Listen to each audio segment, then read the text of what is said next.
Okay, this is Mark Espy once again. We're taking a look at the Comp Q, which is the Nasdaq composite. And I need to apologize to you. We have some thunderstorms going on out here. I'm located in Denver in quite an impressive electrical storm, and thunderstorms going on in the background. So hopefully I don't lose power, and I apologize for the rumbling in the background. So with that, let's take a look at the Comp Q. Must remind everybody this is for educational purposes, not to be construed as a recommendation to buy or sell anything. Please do your own due diligence. You can see here in the chart pattern that we have a symmetrical triangle, and that bodes for a breakout one way or the other. The 200 simple moving average certainly was penetrated to the upside, and it came back down. It failed to hold and came back to the downside once again to the upside. Fairly significant today is that it did hold, so it may bounce and come back up. I don't feel that that's going to be the case, but it did hold at the 200. It closed at the 200. It did trade below there for a while. So what we're looking for is a break above this resistance line, trend line, or a breakdown below this support line that we see right here. If we break down, the first area that we would look at would be 2218. Then we'd go down to 2160, and then down here in early July at 2061.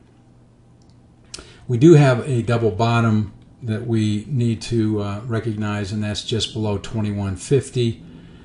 So that could also add some support, as well as this gap that occurs here just between about 2175 and 22 and change. There's this gap here, and we need to recognize that it can be support. We do have the 50-200 simple moving crossover again, which is significant, and we need to respect that because it has shown in the past to be quite significant when that occurs. If we break to the upside, the first area that we would look at would be 23, well actually right around here, 2307.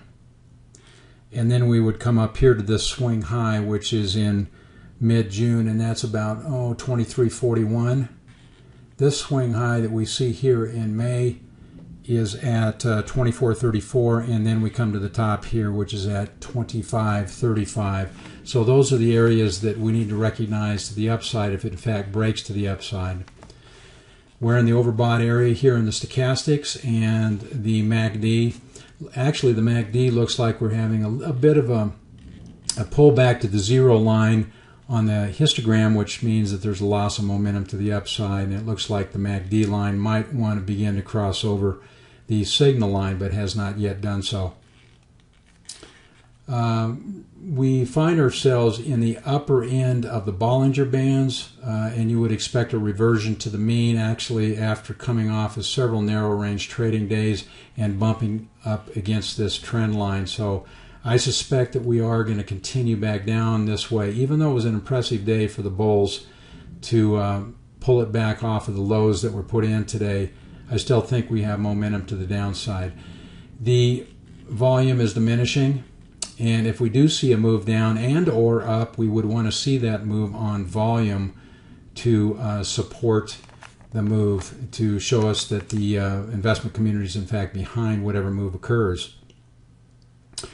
All right, so my bottom line is I feel we are on all three indexes. We're going to be coming down and then testing these areas. I would suggest that you remain hedged, remain diversified, proper portfolio management, and hedging. I tell you, it works miracles. You know, a put now and then can allow you to sleep at night. So I wish you the best of trading next week, and I look forward to speaking with you next week.